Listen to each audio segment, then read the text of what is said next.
Shalom, Erev Tov, são 13 horas e 43 minutos. Assim como prometi, estarei hoje terminando aquele estudo a respeito da vida de Eliyahu. Com certeza não estarei, vamos dizer, esgotando o assunto, não. Muitos vão pensar que eu vou falar, por exemplo, que houve um arrebatamento. Não, nós temos estudos já comprovando que isso é mentira.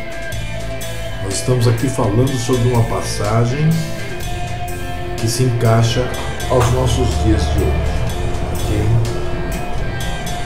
Eu sei que eu demorei um bom tempo para apresentar essa última parte do estudo, mas é aquela coisa, tudo é no tempo do Pai, como dizia Salomão Shilom, no livro de Eclesiastes, para tudo existe o seu tempo, inclusive para passarmos certas coisas que provavelmente 99% dos que assistirem não estarão preparados para isso, porque não fazem nem ideia do que realmente ocorre no relacionamento entre o homem e Yahweh, e o que virá a acontecer daqui para frente.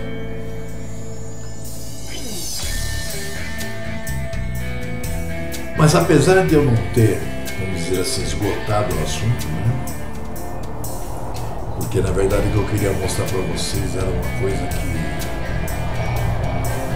vocês vão presenciar nos próximos meses, mas eu tenho certeza que para quem já está enxergando, já está sabendo do que se trata, isso bastará para entenderem o que há e o que está por vir. Então eu peço ao nosso Pai que ilumine, por intermédio do seu Ruach HaKodesh, a mente de cada um de vocês, que escutem até o final e, quem sabe, poderá edificar alguns a entenderem um pouco mais sobre a vontade do nosso Pai, a vontade soberana do nosso Pai, aquela que vai ocorrer de qualquer forma, faça você ou eu, ou quem quiser que seja, o que quiser fazer, não modificará.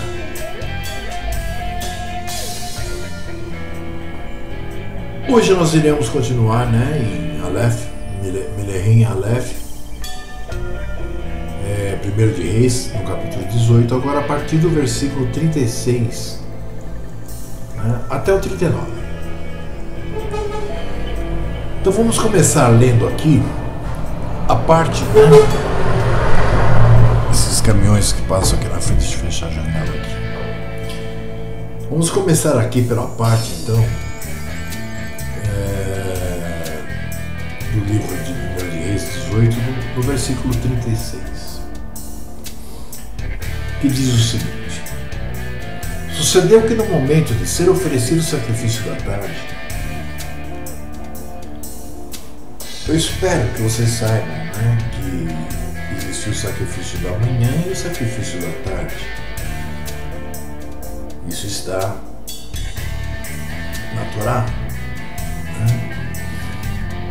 Então diz assim: o profeta Eliyahu se aproximou e disse: ó Yahu de Abraão, de Isaac e de Jacó, manifeste-se hoje que tu és Hu em Yashuru, e que eu sou o teu servo, e que conforme a tua palavra fiz todas essas coisas. Responde-me, Yahu, responde, para que este povo conheça que tu és Yahu, Hu, e que tu fizeste voltar ao seu coração, o coração de Yashuru para o Pai. Então caiu fogo de Yahu e consumiu o holocausto, e a lenha, e as pedras, e o pó, e ainda esvaziou, lambeu a água que estava no rego. Lembram-se que ele havia feito o rego, da largura entre uma semente e outra, em volta o altar onde ele colocou a lenha e colocou o animal para o sacrifício. Então tudo foi consumido em poucos minutos. Então observe, né? A resposta de Yahu é solicitada por 2 vezes para um determinado fim ou objetivo. Ou seja, para que o povo soubesse, né? E saiba hoje de 2 coisas muito importantes, as quais estão relacionadas à soberania de Yahu, que está ligada à sua sabedoria, à sua justiça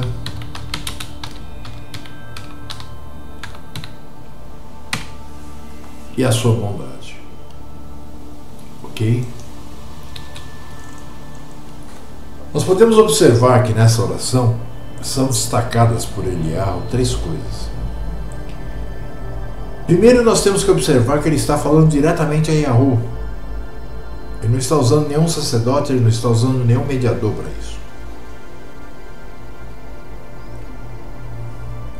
Ele invoca o Hu da aliança, o Hu do seu povo que escolheu Abraham, Isaac e Jacob. Ele se reporta diretamente a Yahu, né? Mas em voz alta, para que todos que estivessem ali presentes assistindo ao evento que estava ocorrendo pudessem ouvir e ficassem pasmos. Estão me entendendo?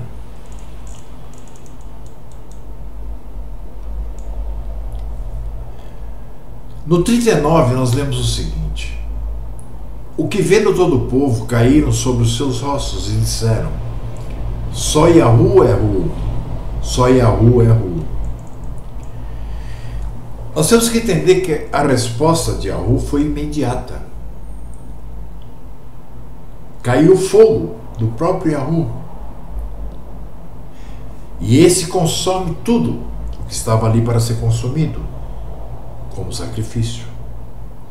Tudo foi consumido pelo fogo que caiu do céu.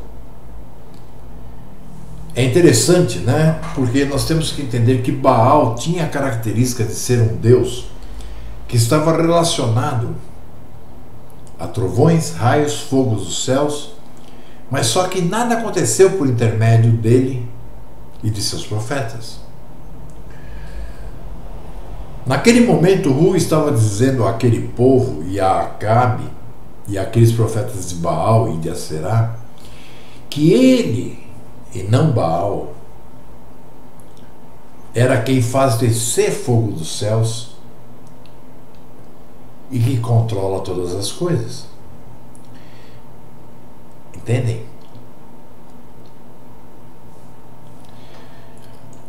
O fogo do céu vindo de Yahu, né, que tudo controla, lambeu o holocausto, o animal, a lenha, as pedras, o pó e ainda a água que estava no rego, né, que foi construído em volta, secou.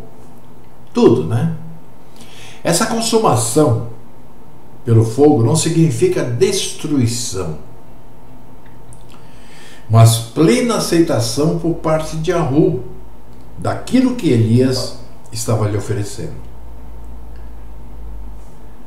O que comprova que Yahu aceitou o altar, o sacrifício, as águas, tudo foi plenamente aceito por Yahu.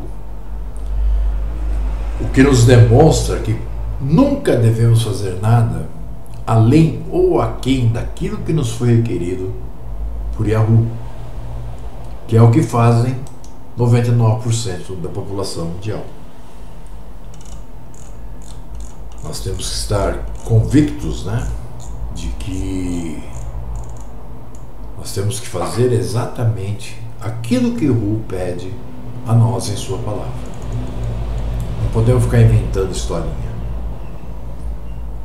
Não podemos ficar inventando reuniãozinha de culto. Não podemos ficar inventando fazer sopão, né, meu irmão? Não podemos inventar nada disso, porque isso apenas nos derrubaria. Observe, é no altar que devem estar o perfeito holocausto, né, da forma que Yahu nos dita. Observem, um dos holocaustos perfeitos, né, aceitável por Yahu,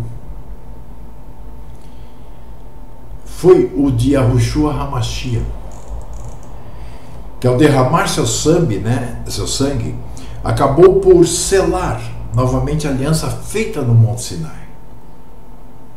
Ela estava quebrada, porque o nosso povo a havia destruído, o nosso povo não a havia obedecido, então ela não tinha mais validade. Foi tentado em Horebe uma segunda vez, mas não foi derramado sangue.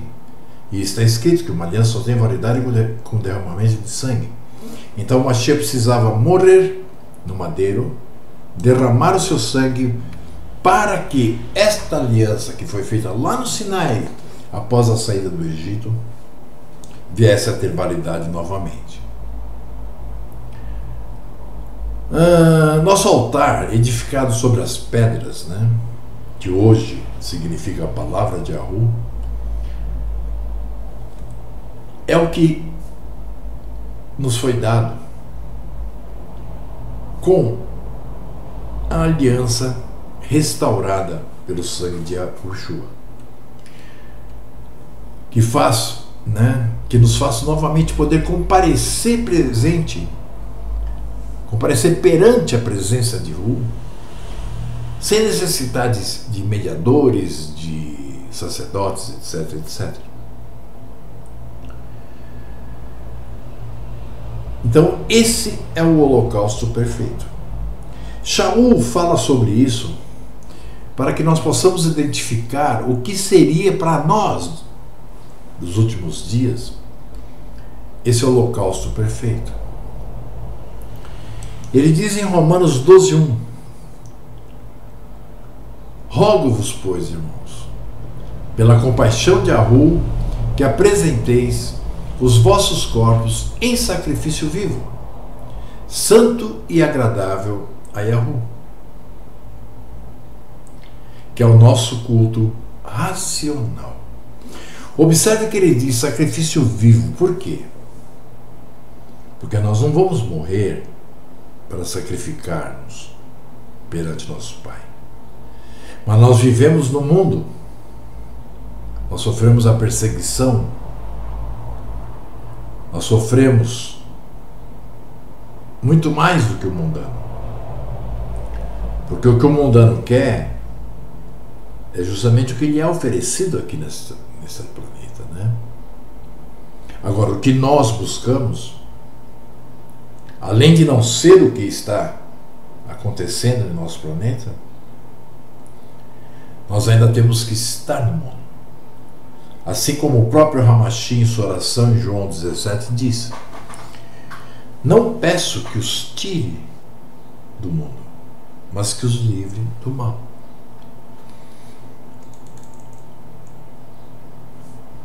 Como eu já disse lá em 1 de Reis 18:19, quando o povo viu aquele fogo, quando o povo viu tudo o que aconteceu, caíram sobre os seus rostos e disseram: só Yahu é Hu, só Yahu é Hu. Então, fica realmente, né, difícil alguém se colocar contrário a isso.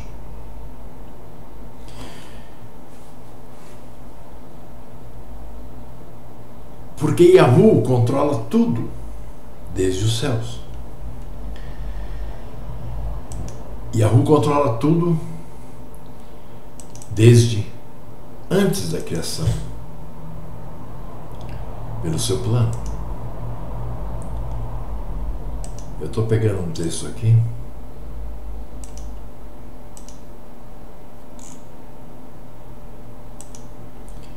que eu quero ler e eu acabei não acrescentando aqui, depois eu coloco.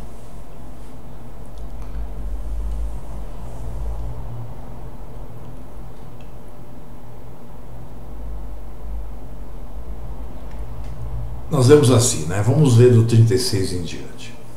Sucedeu que no momento de ser oferecido o sacrifício da tarde, o profeta Elias se aproximou e disse: Ó Yahu, Hu de Abrão, de Isaque e de Jacó, né? Manifeste-se hoje que tu és Hu em Yashuru, e que eu sou teu servo, e que conforme a tua palavra diz, fiz todas estas coisas. Respondei-me, Yahu, respondei-me para que esse povo conheça que tu és Yahu, Hu, e que tu fizestes voltar o seu coração. Então caiu o fogo de Yahu e consumiu o holocausto, e a lenha, as pedras e o pó, e ainda lambeu a água que estava no rego. O que vendo todo o povo, caíram sobre os seus ombros e seus rostos e disseram: Só Yahu é Hu, só Yahu é Hu. Observe, nesse momento, então, Eliahu diz, né? Lançai mão, isso no versículo 40, lançai mão dos profetas de Baal, que nenhum deles escape. E lançaram mão deles, e Eliahu os fez descer ao ribeiro de Quizon, e ali os matou.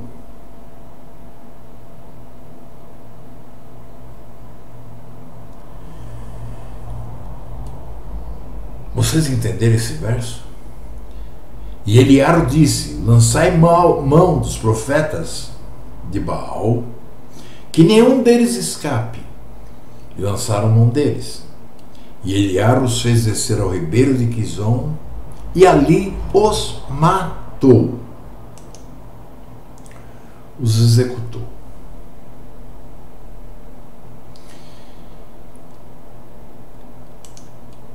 Fica aqui a pergunta. Você conseguiu entender o que isso significa? E ali os matou? Observe, todo aquele que não é servo será morto. E grande parte desses, somente o joio, pelos próprios emissários de Yahvé. Como foi o caso aí de Eliahu, que executou os sacerdotes de Baal, né, no rio. Mas prossigamos.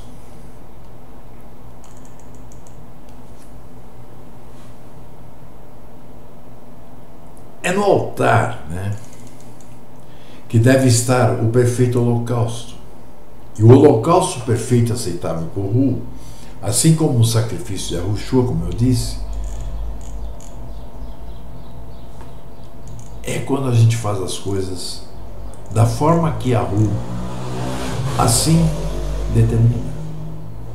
Então Eliahu, o tebista, né, cujo nome significa Yahu é Hu, Eliahu, tinha acabado de derrotar no Monte Carmelo os 450 profetas de Baal e os 400 profetas do poste ídolo, né, que comiam da mesa de Jezabel.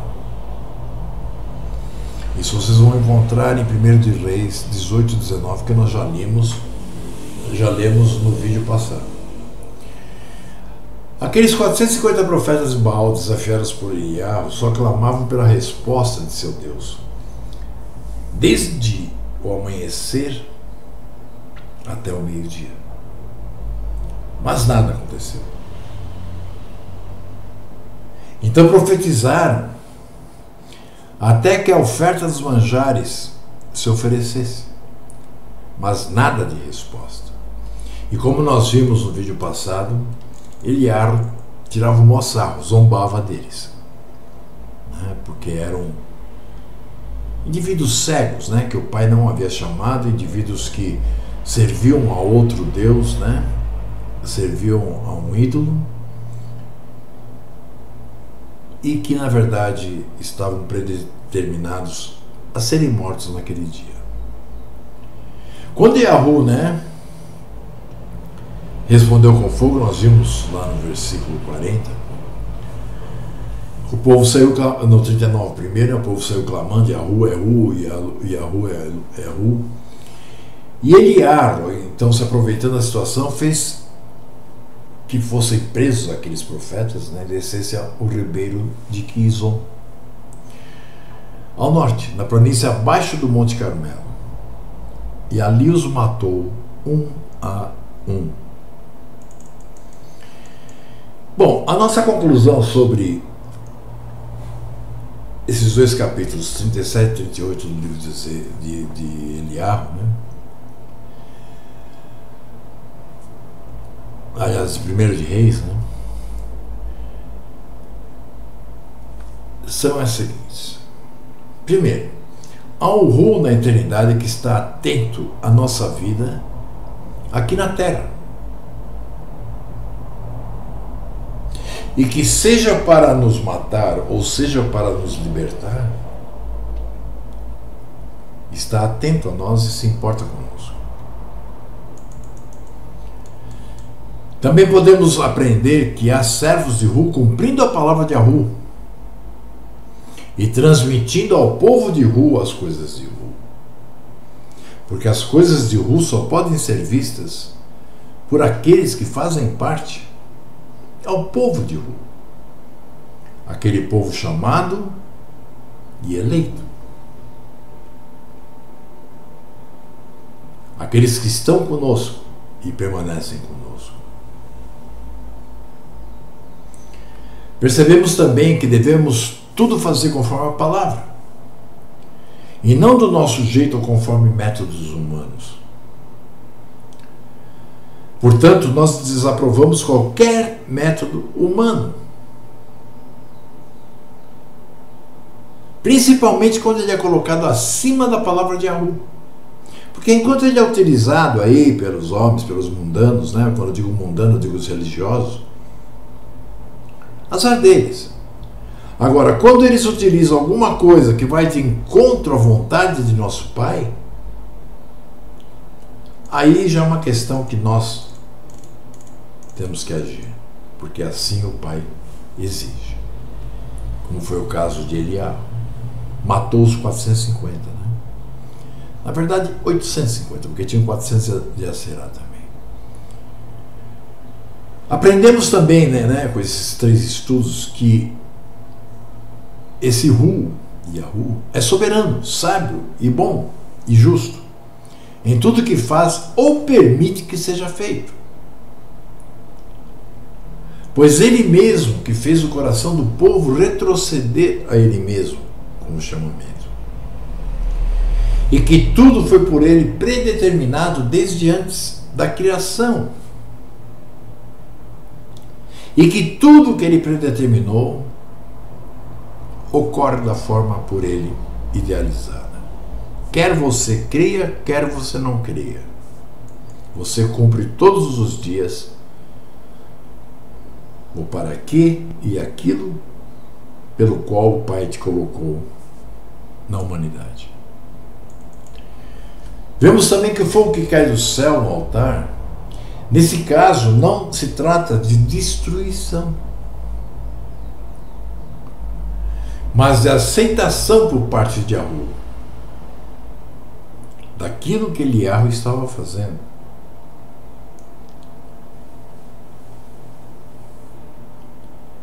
Mas este deve estar, ser e ter as partes corretas, conforme a orientação do próprio Yahu.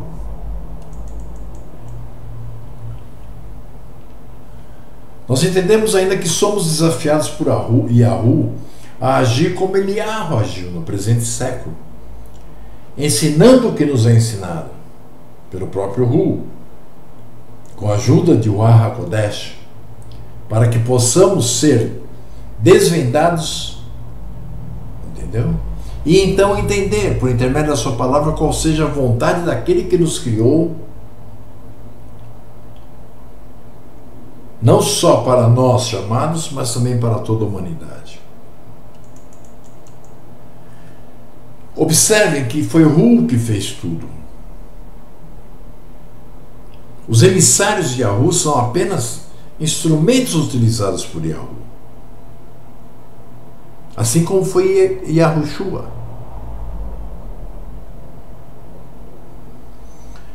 Observe, ele enviou a palavra a Eliarro,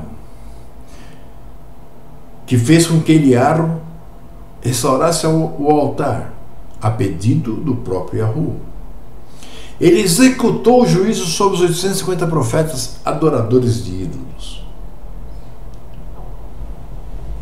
Nós podemos ter, né, como símbolo esses 850 profetas adoradores de ídolos, a esses, né, que são contrários à palavra de Yahu, que são contrários a Yahu, que ainda vivem na iniquidade e que foram julgados por falta de amor à verdade para cumprirem com a obrigação, com a operação do erro. Né? Observe que há 3 anos e meio não chovia. E Eliarro então diz, aqui no capítulo 41, né, do 1 de Reis 18. Então disse Elias a Acabe: sobe, come e bebe, porque há ruído de uma abundante chuva.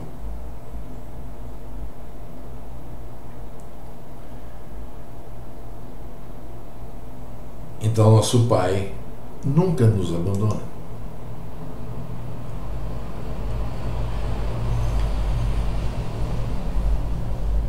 Ele vem convertendo, né, o coração daqueles que ele chama a ele,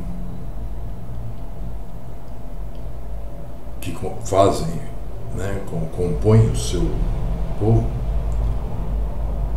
a ele mesmo. Observem, para que possamos terminar aqui, eu creio que para quem está enxergando já basta isso que eu disse, já vai fazer com que entenda o que está por vir ontem. Então, existe um texto em Yeshayahu, né, Isaías, capítulo 64, versículo 4, que diz o seguinte: porque desde a antiguidade não se ouviu, nem com o ouvido se percebeu, nem com os olhos se viu um Hu além de ti, que trabalha por aquele que nele espera. Observe que Hu não trabalha por aquele que acha que pode, que é autoconfiante, que tem ego. Não. Ele trabalha por aqueles que nele esperam a saída. E nós temos que lembrar que ele é o mesmo ontem, hoje e para sempre.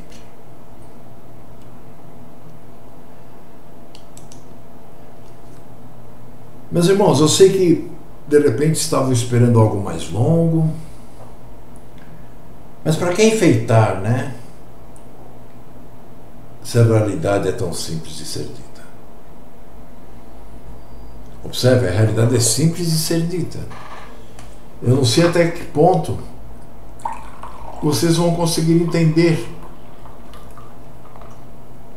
o que isso tem a ver com os dias que nós estamos vivendo. Eu não sei até que ponto vocês vão entender o que isso tem a ver com Mashiach ter dito: quem não tem uma espada, venda seu casaco e compre uma. Eu não sei se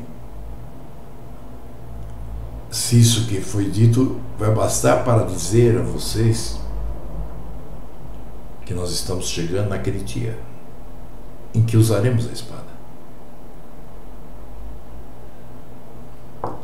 Em primeiro lugar, para nos defendermos daqueles que irão nos atacarem por causa do nome de algo.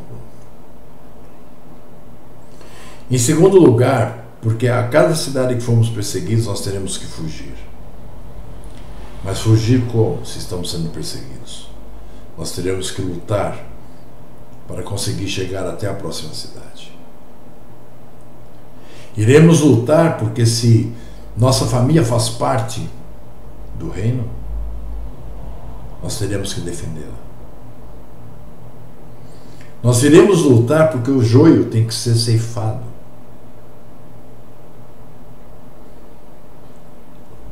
E é justamente por causa dessa ceifa do joio que o trigo resplandecerá. Porque por enquanto o joio está servindo, como eu já disse em vários estudos, de escudo para o trigo. Porque as pessoas observam, né? Um se autodenominando rabino, outro roche, outro ensinando não sei o que, outro ensinando não sei o que lá. Mas não estão dando muita atenção a isso, nem estão preocupados com isso, porque acho que além de que são malucos, nós sabemos que 99% ensina aquilo que a Babilônia ensina. Eles apenas utilizam-se do nome de Yahu. Eles colocam o nome de Yahu em vão. Então, no momento em que o joio sumir, vai sobrar aquele povinho, aquele remanescente, que vai estar pregando a verdade, que vai estar pregando aquilo que Yahu deseja que cada um dos seus enviados, né? Cada um daqueles que ele coloca a seu serviço, esteja falando. Então ficaremos, como diz a palavra, resplandecentes, ou seja, iremos ser reconhecidos por todos. E aí então começa a perseguição, que o Mashiach diz que nós deveríamos ir para outra cidade, outra cidade, outra cidade, outra cidade.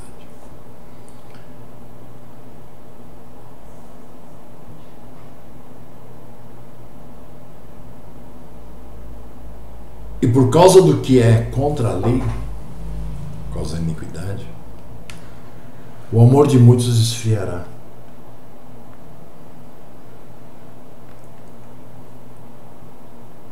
Vocês querem época mais contra a lei e mais iníqua do que a que estamos vivendo?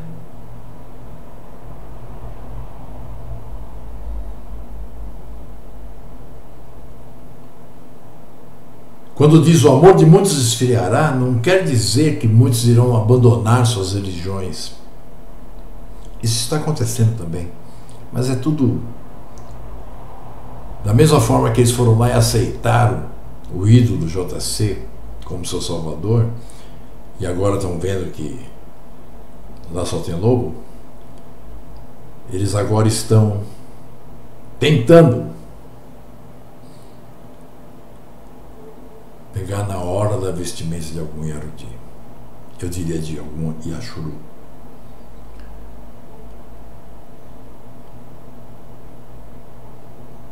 Mas também por conta própria, então não terá validade.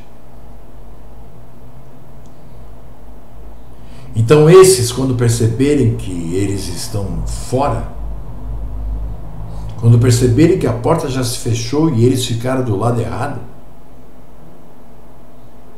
e por vontade do próprio Yahu, irão querer o sangue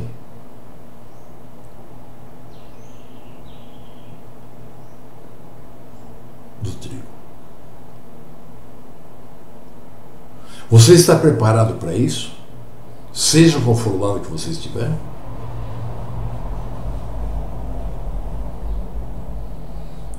Pois pense bem nisso. Ainda há tempo, se o Pai te amar. Ainda há tempo de conhecer a verdade, se o Pai chamar.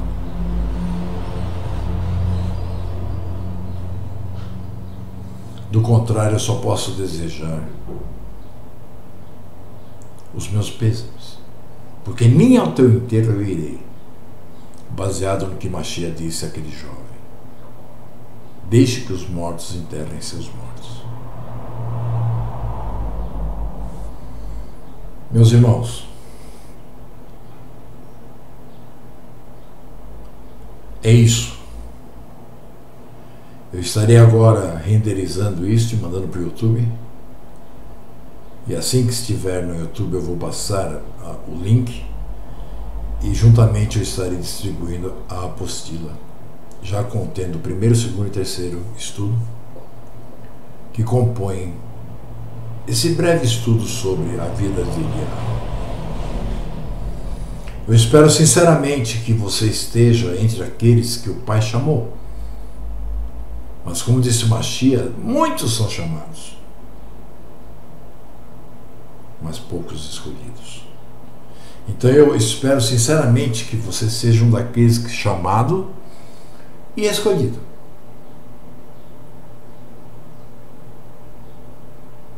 Porque do contrário você pode começar a fazer a sua contagem regressiva, tá bom?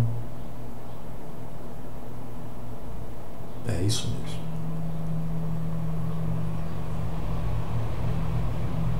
Que o nosso Pai abençoe aqueles que devem ser abençoados, pois não adianta eu pedir a bênção do Pai sobre aqueles os quais Ele mesmo entregará a morte.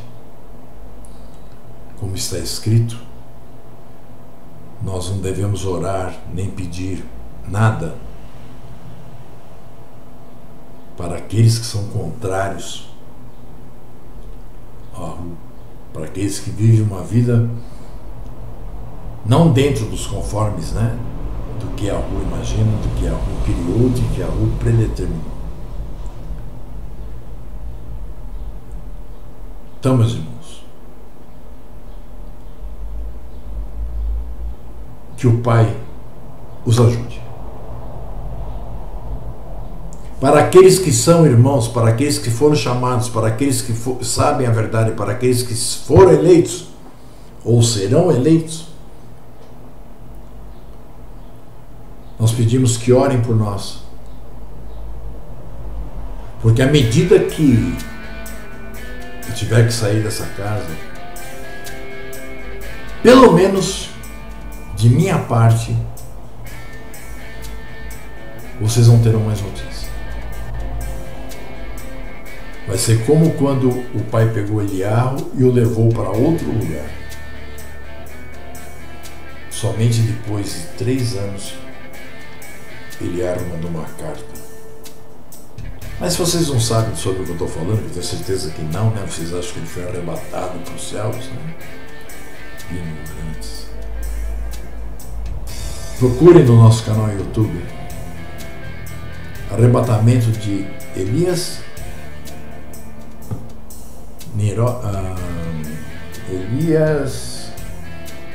eu esqueci o nome do outro. Não importa. Você colocando arrebatamento de Elias, você já vai ter tudo. Com provas de que ninguém nunca foi arrebatado nem será. Você que pensa que vai ser arrebatado, você vai ser esmagado por uma daquelas pedras que cairão do céu. Shalom, obrigado a você que me escutou até agora. E eu preciso de ajuda urgente.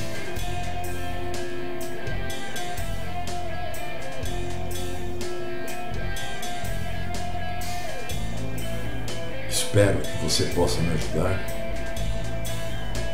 que se esforce para isso,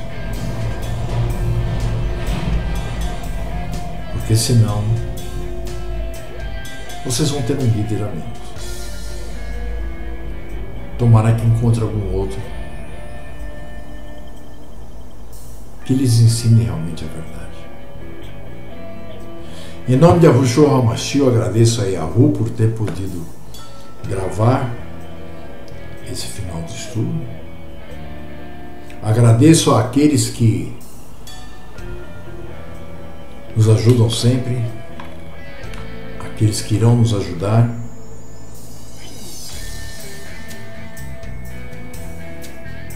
Mas não posso agradecer àqueles que não fazem parte do povo de Yahu,